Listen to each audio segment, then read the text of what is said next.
All right, so that's the second way. The first way was through text communication. The second way is through audio. Now, I recommend doing audio with a DSL connection, but I wouldn't recommend doing it through a dial-up connection. So basically, the chat feature is for people that have technical difficulties or a slow internet connection. The headset, if you will, nice faster connection like a slow DSL speed or maybe even a cable connection. But what about if we have a faster LAN connection or our DSL speed is a lot broader? Well, we can do it the third way, and that is using video as a way to communicate with each other. Video is very powerful. Just like in the classroom, when I'm talking, my students can see that I'm talking and wait until I'm done before they try talking. Well, that happens with Blackboard Collaborate.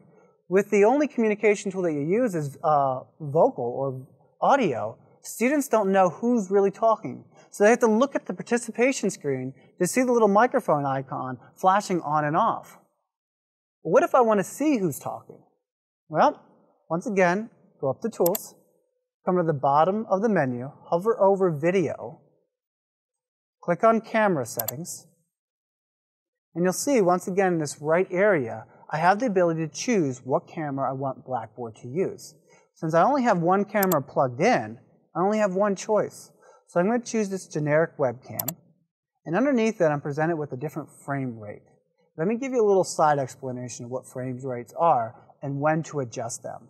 If you're dealing with an OK connection, and you know it can handle video, but it can't handle 30 frames per second, that is to say, it can't handle a really smooth video playback, then you might want to throttle it back. And that means every 10 seconds, every second they might give you 10 pictures. So it's a little jittery, but it's better than nothing. The opposite could be true too. If your students all have a very fast connection and you have a fast connection, why wouldn't you want them to get the best quality as possible? So let me crank this up to be about 25 frames per second. 24 to 25 frames per second is typically what I use. Obviously, the best would be 30. But in order to get the best quality, you're also going to need the best connection speed. So I'm going to leave mine at 25 frames per second. And then I'm going to click Apply, and then click Close. But wait a minute. I don't see the web camera. Remember, when I wanted to get the microphone working, not only did I have to tell Blackboard Collaborate what device to use, but I also had to turn it on by coming up to the audio-video box and clicking on the talk button. Well, what would you think you would need to do to click on the webcam? That's right, click on the video button. And when I do that, the box drops down and I see a picture of my classroom.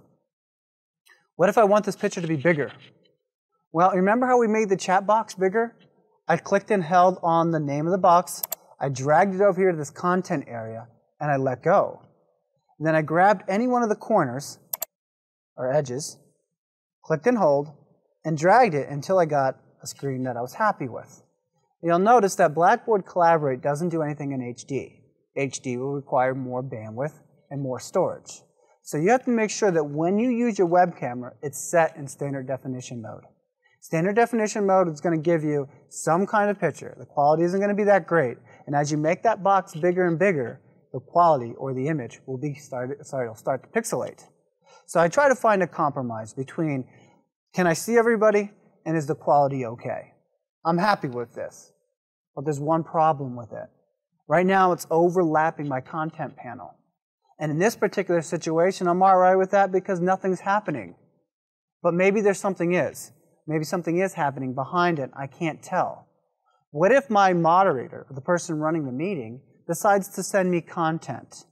So let me grab this audio-video box, move it over to the panel, drop it, notice how it resizes back to that normal size, and let me explain what this white area is all about.